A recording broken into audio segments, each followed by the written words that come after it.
Olá, meu nome é Vitor Hugo, eu sou da turma B de Prática de Eletromagnetismo.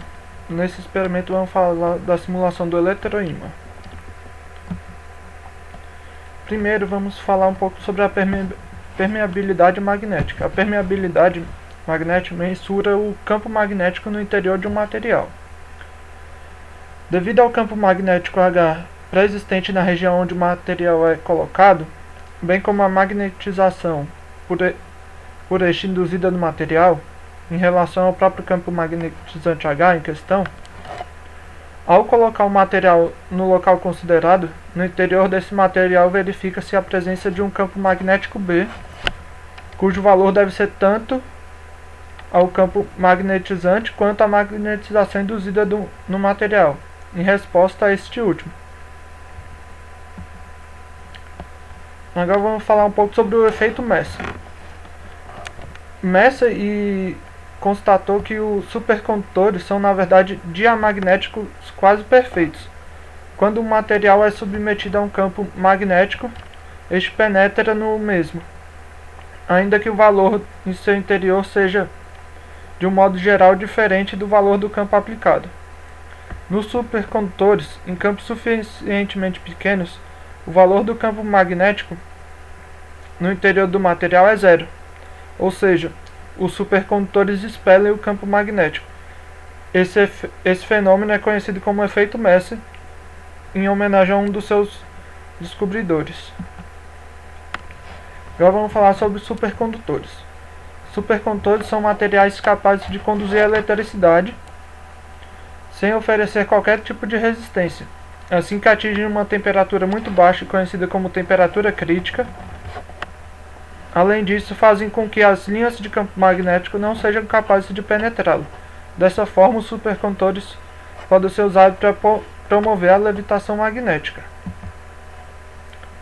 Tipos de supercondutores. Temos dois tipos. O tipo 1, que são formados principalmente pelos metais e algumas ligas metálicas, e em geral são condutores de eletricidade à temperatura ambiente. E o tipo 2, são formados por ligas magnéticas e outros compostos.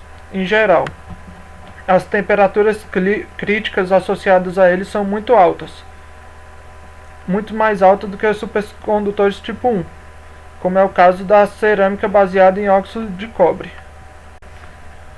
Agora iremos falar um pouco dos materiais paramagnéticos, diamagnéticos e ferromagnéticos.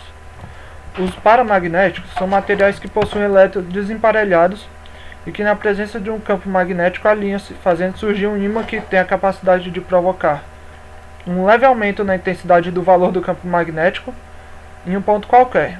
Esses materiais são fracamente atraídos pelos ímãs. São materiais paramagnéticos o alumínio, o magnésio, o sulfato de cobre como exemplos. Já os materiais diamagnéticos são materiais que, se colocados na presença de um campo magnético, têm seus ímãs elementares orientados no sentido contrário ao sentido do campo magnético aplicado. Assim, estabelece um campo magnético na substância que possui sentido contrário ao campo aplicado, como por exemplo o bismuto, o cobre, a prata e o chumbo. Os materiais ferromagnéticos são substâncias que compõem esse grupo apresentam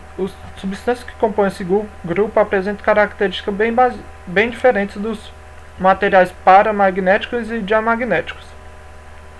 Esses materiais imantam-se fortemente se colocados na presença de um campo magnético. É possível verificar experimentalmente que a presença de um material ferromagnético altera fortemente o valor da intensidade do campo magnético.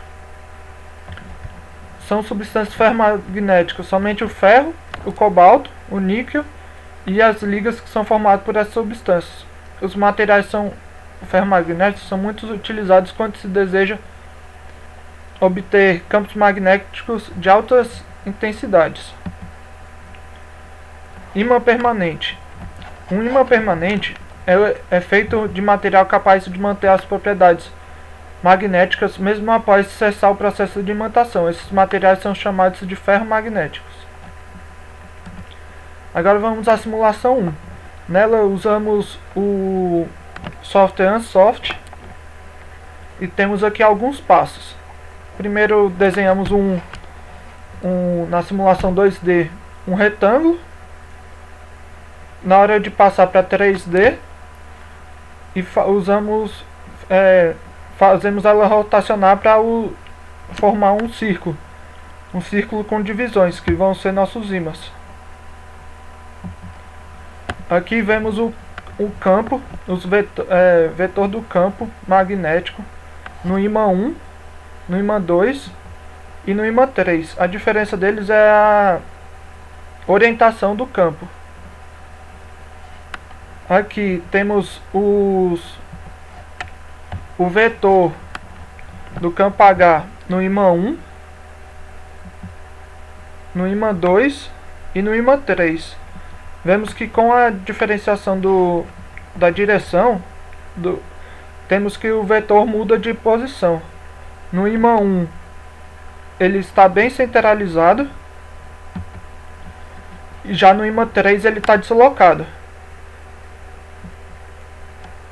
Agora vemos a magnitude no campo B, no ímã 1, no ímã 2 e no ímã 3.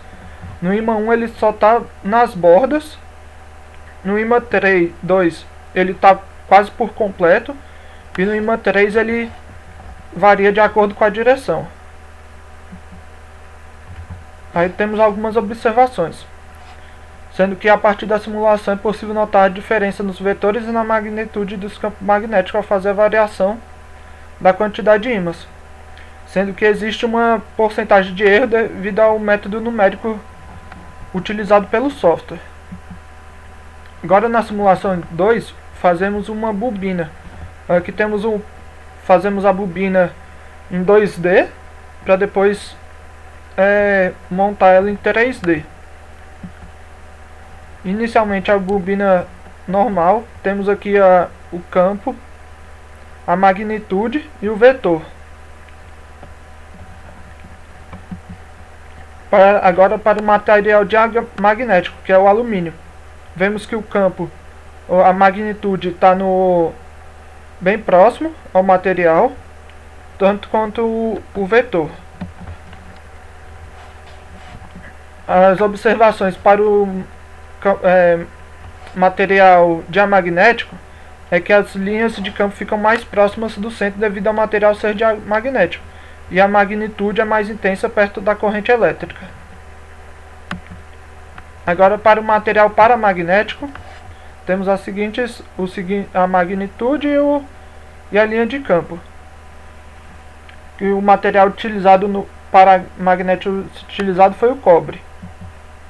Assim como no material diamagnético, vemos que as linhas de corrente ficam mais próximas do centro.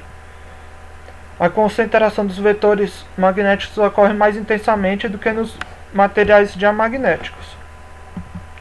Agora vamos para o material ferromagnético, que o utilizado foi o ferro. Na magnitude vemos que ela está mais espalhada, mais próximo do material. E nas observações conseguimos ver que o material ferromagnético consegue alterar de forma muito significativa o campo magnético. As linhas de campo magnético se localizam no próprio material, e a partir da simulação é notória a diferença das linhas de campo entre o material ferromagnético, paramagnético e diamagnético.